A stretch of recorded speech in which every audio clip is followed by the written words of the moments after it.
Long ago in America, Queen, a young African woman, fell in love with a gentle white man named William. Their love was deep, beyond culture and race. From their union came a daughter named Amada, meaning beloved. But fate soon turned their joy into sorrow, for Queen's relatives insisted she must return to Nigeria with the child, believing the ancestors called her home. Without William's knowledge, Queen left America, carrying little Amada back to Africa. In Nigeria, Queen raised her daughter. Amada grew up surrounded by the wisdom of elders, the rhythm of African drums, and the love of her extended family. Though her skin carried her father's features, the people embraced her, saying, "A child is not judged by the skin, but by the heart." The heart of Amada is pure. Yet in her heart, Amada longed for the father she never knew. As she grew older, Amada asked her mother about her father. With heavy eyes, Queen would say, "Your father loved you dearly. He is in America, but he does not know where we are." These words lit a fire in Amada's soul.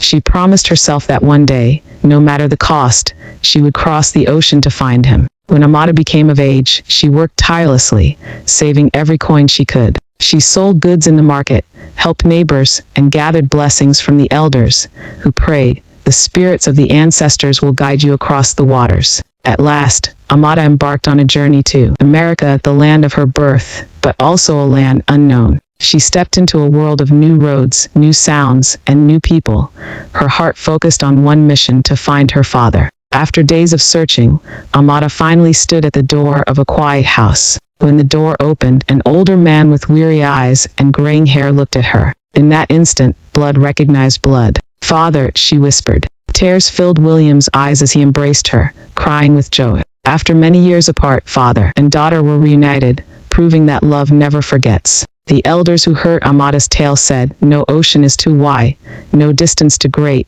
for the bond of blood to be broken. Love is a compass, it will always lead us home." And so, the story of Amada, the daughter of two worlds, became a timeless folktale, teaching that no matter how far families are scattered, destiny will always bring them together again. Though Amada's heart rejoiced at finding her father, one piece was still missing: her mother, Queen. For years, Queen had sacrificed everything to raise her in Nigeria, never once returning to America. She had grown older, her hair now streaked with silver, her eyes filled with wisdom, but also with longing for the man she once loved. Amada looked at her father one evening and said, "Papa, I cannot celebrate fully until Mama is here with us. She gave me strength.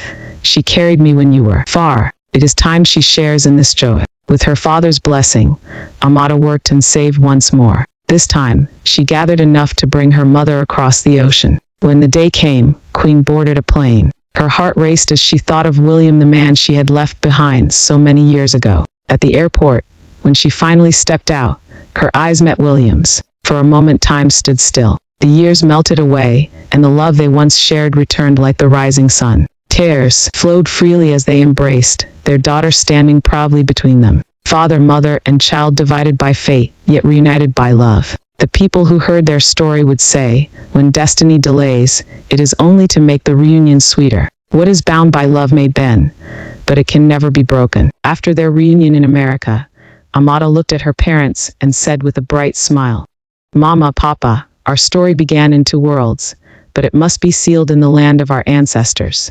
Let us return to Nigeria, where my spirit was shaped and where the blessings of the elders await us." William agreed, his heart eager to see the land that had raised his daughter. And so, together, the family boarded a plane to Nigeria. When they arrived in Benin City, the people gathered in joy. The elders beat the drums, children danced in the streets, and women sang songs of thanksgiving. Coral beads were placed on Queen and William, while William, humbled by the culture, in the great courtyard, under the watchful eyes of the moon, the family was celebrated. The chief elder stood and declared, "Today we witness a miracle. A family once divided by the ocean has returned whole. The ancestors rejoice, for love has triumphed over time and distance." That night, the drums echoed across the land, carrying the tale of Amada, the daughter of two worlds, who had reunited her family and brought them home. And so, the story ended not with sorrow, but with joy, a living testimony that when love is guided by courage, it will always find its way back to its roots.